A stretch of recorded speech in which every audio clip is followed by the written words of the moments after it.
Assalamualaikum warahmatullahi wabarakatuh. Di sini saya akan menjelaskan tentang prinsip pengajaran dan asesmen pada topik 2, koneksi antar materi, yaitu keterkaitan materi mengenai asesmen dengan kebutuhan belajar dan perkembangan hasil belajar peserta didik. Apa itu asesmen? Asesmen sendiri adalah tindakan mengumpulkan dan mengolah informasi guna menilai kebutuhan belajar siswa, mengawasi perkembangan siswa, dan mendapatkan bukti atau dasar pertimbangan terkait pencapaian tujuan pembelajaran. Selanjutnya, ada jenis asesmen berdasarkan fungsinya, yaitu ada 3, asesmen as learning, asesmen for learning, dan asesmen of learning.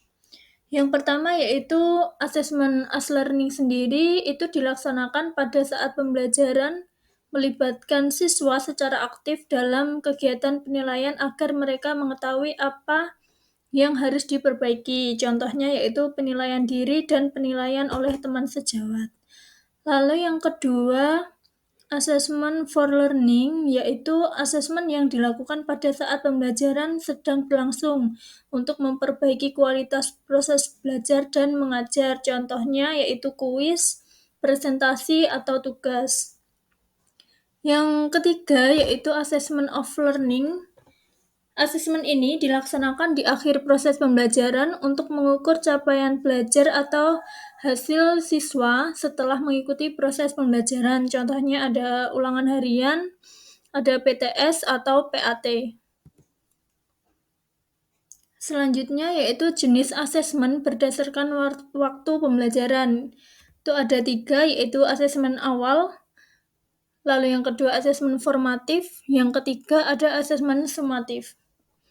Asesmen awal itu juga disebut dengan asesmen diagnostik, yaitu dilakukan oleh guru di awal pembelajaran untuk memantau perkembangan siswa dari sisi kognitif dan non-kognitifnya. Lalu yang kedua, asesmen formatif, yaitu asesmen yang berorientasi pada perkembangan kompetensi siswa yang dilakukan sepanjang proses pembelajaran.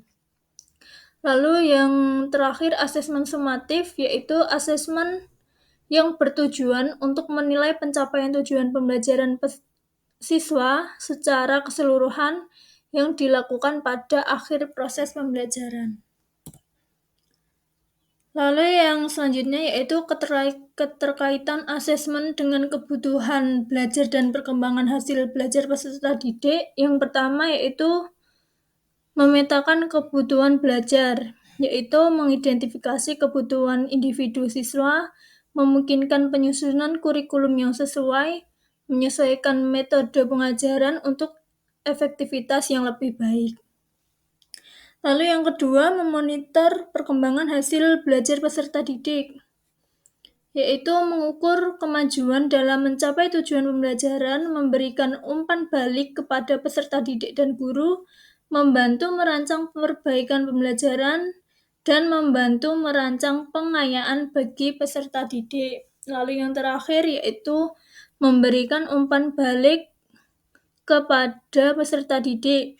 Yang dimaksudkan di sini yaitu tentang kemajuan belajar peserta didik, membantu peserta didik dalam memahami kekuatan dan kelemahan mereka, lalu memperbaiki kinerja dan mengembangkan strategi yang lebih baik.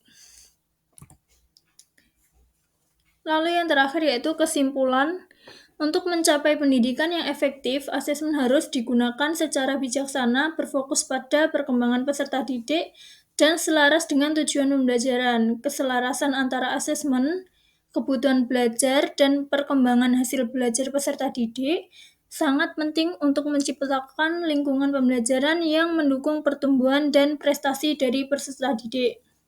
Asesmen diperlukan untuk memandu pendidik dalam menentukan strategi pembelajaran selanjutnya.